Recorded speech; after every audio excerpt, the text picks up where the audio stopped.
Bonjour à tous.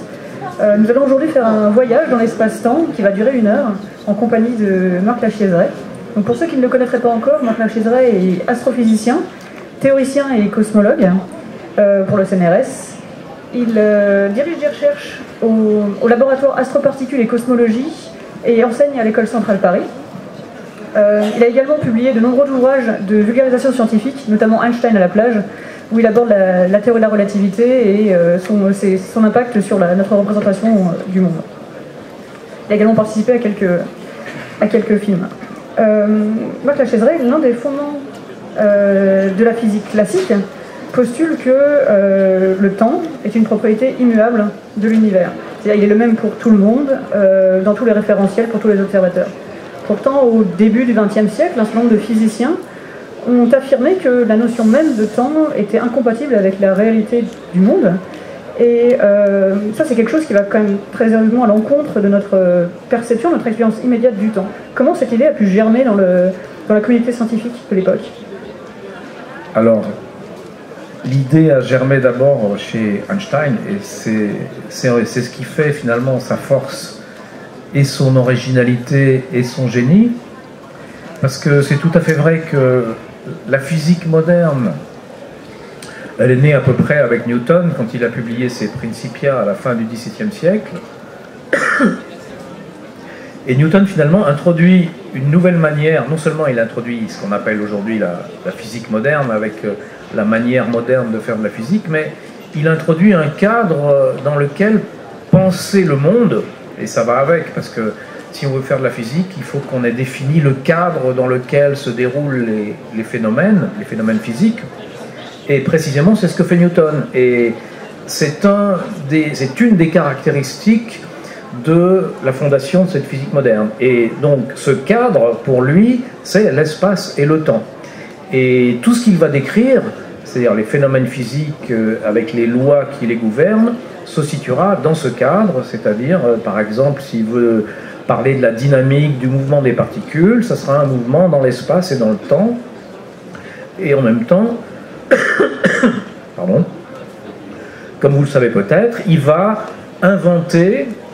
en même temps que son contemporain Leibniz, ce qu'on appelle le calcul différentiel, c'est-à-dire finalement la branche des mathématiques qui permet de calculer dans l'espace et dans le temps en manipulant des coordonnées, des vitesses, des accélérations, un petit peu comme on le fait aujourd'hui. Et cette physique qu'il a fondée en introduisant de manière formelle le temps précisément dans la physique, comme le cadre des phénomènes, donc cette physique qu'on peut dire que fonde Newton, bien sûr à la suite des travaux de ses prédécesseurs, cette physique va avoir un très grand succès immédiat, puisqu'on va par exemple pouvoir expliquer les lois de Kepler, on va pouvoir prédire le retour de la comète, on va pouvoir ensuite découvrir de nouvelles planètes, etc., rendre compte du mouvement des satellites et de tous les corps célestes. Bon, bref, un succès très grand de cette physique moderne qui va durer à peu près jusqu'à la charnière 19e-20e siècle. Et effectivement, comme vous l'avez dit, à ce moment-là, il va y avoir une remise en cause de l'existence du temps dans le cadre de la physique, d'ailleurs de l'existence de l'espace et du temps, parce que d'une certaine manière ça va ensemble, et cette remise en cause va résulter d'une crise profonde qui se produit au XIXe siècle, qu'on peut appeler la crise de la lumière, sur laquelle on va peut-être dire un mot dans un moment, mais c'est une crise qui a beaucoup ébranlé les physiciens, un petit peu, d'ailleurs il y a en ce moment, on en parlera peut-être dans un moment, la physique a une crise un peu du même genre à cause du conflit, de la contradiction entre physique quantique et relativité. Bon, c'est pas une crise exactement de même nature, mais c'est comparable. Et cette crise a été résolue finalement par Einstein. Et pourquoi Einstein a résolu, pourquoi on dit que c'est Einstein qui a résolu cette crise et non pas d'autres physiciens comme Poincaré, comme Lorentz, qui finalement ont également trouvé les équations qui annonçaient la future théorie qui allait résoudre la crise, c'est parce que Einstein et Lorentz n'ont pas, Poincaré et Lorentz n'ont pas osé remettre en cause le cadre qu'avait proposé Newton pour faire la physique et qui marchait si bien depuis presque 3 siècles. Et ils n'ont pas osé remettre en cause l'existence du temps. Et ce que Einstein a compris, c'est que pour rendre compte de cette crise, bon, cette crise en un mot, c'est le fait que la vitesse de la lumière soit toujours constante, bon, on pourra revenir là-dessus, mais pour rendre compte de ceci et de ce que ça implique, Einstein a compris qu'il fallait renoncer à faire de la physique avec l'espace et le temps. Et finalement, ensuite, après plusieurs mises au point, on s'est aperçu que le nouveau cadre pour faire de la physique à la place de l'espace et du temps, c'était autre chose de plus global qui s'appelle l'espace-temps. Et l'espace-temps, bon, bien sûr, on en entend parler un petit peu dans les livres de vulgarisation, tout ça, etc. On a l'impression que l'espace-temps, c'est simplement la combinaison de l'espace et du temps. Ben, c'est pas tout à fait aussi simple, parce que si c'était aussi simple, ça serait pas vraiment une remise en cause. L'espace-temps, c'est quelque chose qui est plus global, qui remplace les notions d'espace et de temps chez Newton, mais il ne faudrait pas croire que justement on peut découper l'espace-temps de manière simple en espace et en temps. C'est quand même plus compliqué que ça, et c'est vraiment une remise en cause de la notion de temps, et c'est pour ça que trouver la théorie de la relativité, alors là je suis en train de parler de la relativité restreinte en 1905, puisque Einstein a eu deux étapes dans sa construction des théories de la relativité. La théorie de la relativité restreinte en 1905, qui est ce dont je suis en train de parler, remise en cause de l'existence du temps, et ensuite, théorie de la relativité générale en 1915-1916, où on a quelque chose d'un peu plus élaboré, qui prend en compte la gravitation. Je ne sais pas si on va revenir là-dessus, parce que notre sujet c'est vraiment le temps, et la remise en cause du temps, elle est déjà là dans la relativité restreinte, mais finalement elle est encore plus profonde dans la relativité générale de 1915, et c'est peut-être plus intéressant d'en parler. Mais en tout cas, en ce qui concerne cette très forte rupture épistémologique, la relativité restreinte en 1905, c'est l'abandon de la notion de temps dans la physique, et c'est même plus que l'abandon, c'est la reconnaissance du fait que la notion de temps est incompatible avec la physique. Alors, il faut se rendre compte, aujourd'hui c'est devenu presque banal, parce qu'il y a des tas d'expériences et d'observations, par exemple les rayons cosmiques, par exemple les particules qui vont très vite dans les accélérateurs, par exemple les horloges atomiques, par exemple la navigation spatiale et la communication spatiale, qui prouvent de manière très directe que le temps n'existe pas. Mais à l'époque d'Einstein, tout ça n'existait pas. Donc pour comprendre que le temps n'existait pas dans la physique, il fallait vraiment aller très loin, il fallait vraiment avoir un degré de réflexion extrêmement approfondi, et c'est pour ça que Einstein, vraiment, on dit que c'est un génie, parce que, comme vous l'avez dit, tout autour de nous semble nous indiquer que le temps existe, parce que le temps, on l'utilise pour parler de notre vie personnelle, pour parler de notre vie sociale, on l'utilise pour se donner des rendez-vous, pour se retrouver tous ici au bon endroit, à la bonne heure. Donc on a l'impression que le temps, c'est quelque chose qui fonctionne, qui fait partie de l'univers et tout, et pour remettre ça en cause, il faut vraiment y aller très fort, il faut vraiment oser avoir un esprit complètement contestataire et révolutionnaire comme était celui d'Einstein. Encore une fois, aujourd'hui, c'est pas pareil, parce qu'aujourd'hui, on a des tas d'expériences dont je pourrais parler tout à l'heure, dont il est presque évident qu'elles sont incompatibles avec l'existence du temps. Mais encore une fois, ces expériences n'existaient pas du temps d'Einstein, donc il fallait vraiment faire preuve de génie. D'autant plus, à l'époque, certains physiciens ont quand même sont allés très loin pour essayer justement de résoudre la crise de la lumière tout en conservant justement l'idée de temps. Je pense par exemple à l'éther qui était censé être le référentiel ultime, voilà, dans lequel le temps aurait bien. Alors si vous voulez, bon, alors on va arriver à cette crise de la lumière du 19e siècle qui a été à l'origine de l'invention de la relativité restreinte par Einstein. Mais bon, pour ça, si on remonte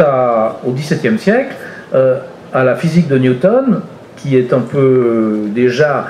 très préparée par Galilée, il y a une branche de la physique qui s'appelle la cinématique qui étudie les mouvements. Et les mouvements,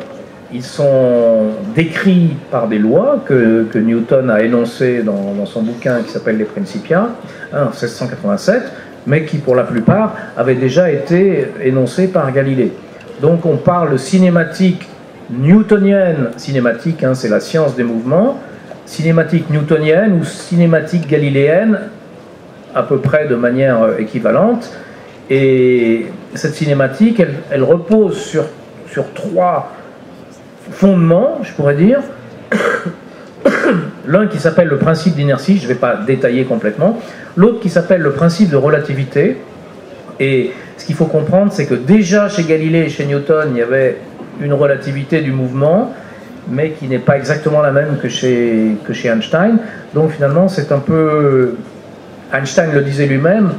l'appellation de ces théories, théorie de la relativité, pour lui n'était pas vraiment tout à fait convenable, parce qu'il y avait déjà de la relativité chez Newton et chez Galilée. Bon, mais enfin, en tout cas, le fondement de la cinématique, c'est-à-dire la science du mouvement, chez Newton ou chez Galilée, c'est le principe d'inertie, le principe d'équivalence, et puis la loi de composition des vitesses, qui est très simple, qui nous dit que les vitesses se composent en s'additionnant. Et ça, vous en avez tous l'habitude, parce que si vous êtes dans un train qui va à 100 km/h, si vous marchez dans le train à 10 km/h, eh bien, le chef de gare vous verra passer à 110 km/h, 100 plus 10. Ou si vous allez dans l'autre sens, 100 moins 10, 90 km/h. Bon, ça, on en a tous l'habitude, et cette loi